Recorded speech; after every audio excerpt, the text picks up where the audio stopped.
तो चलिए, हमारा अगला शब्द है एडवोकेसी। अच्छा, कभी सोचा है आपने, क्या आपने कभी किसी इंपॉर्टेंट इश्यू के लिए आवाज उठाई है या किसी ऐसी चीज को सपोर्ट किया है जिसमें आपका पूरा यकीन हो? बस एग्जैक्टली इसी को एडवोकेसी कहते हैं।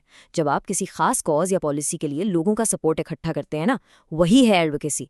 बेसिकली जब आप चाहते हैं कि लोग आपकी बात सुनें, उसे समझें और सपोर्ट करें, तब आप उसकी एडवोकेसी कर रहे हो। चलिए, इसका एक रियल वर्ल्ड एग्जाम्पल देखते हैं।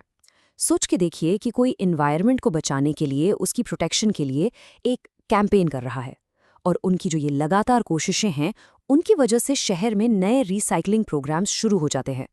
तो उनकी ये जो ज़बरदस्त एफर्ट थी ना, वही एडवोकेसी थी। जैसे इस सेंटेंस में कहा गया है, her advocacy for environmental protection led to new recycling programmes in the city.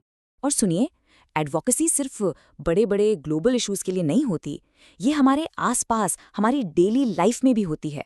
For example, एक स्टूडेंट ग्रुप है जो अपनी लाइब्रेरी के लिए बेहतर किताबें और दूसरी फैसिलिटीज मांग रहा है, तो उनका ये जो स्टेप है, ये भी एक तरह की एडवोकेसी ही है।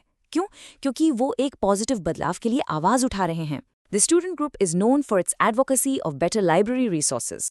और पता है क्या, एडवोकेसी से सच में फर्क पड़ता है। इस एग्जाम्पल को देखिए, कुछ लोगों ने मिलकर स्कूल की यूनिफॉर्म पॉलिसी को बदलने के लिए आवाज उठाई, और गेस व्हाट, उनकी कोशिशों की वजह से, उनकी एडवोकेसी की वजह से पॉलिसी सच में बदल भी गई।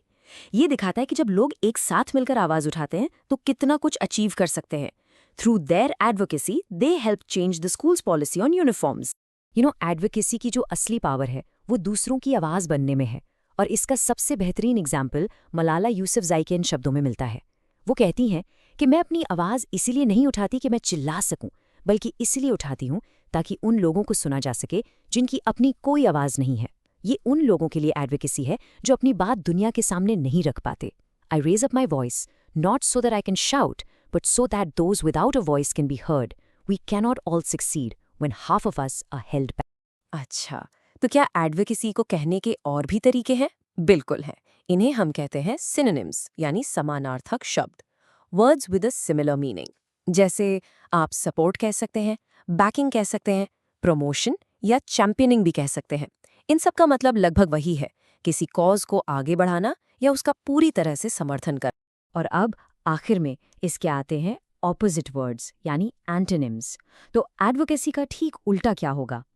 ये शब्द है ऑपोजिशन, यानी विरोध, क्रिटिसिज्म यानी आलोचना, डिस्करेजमेंट यानी किसी को डिस्करेज करना, और रेजिस्टेंस यानी प्रतिरोध।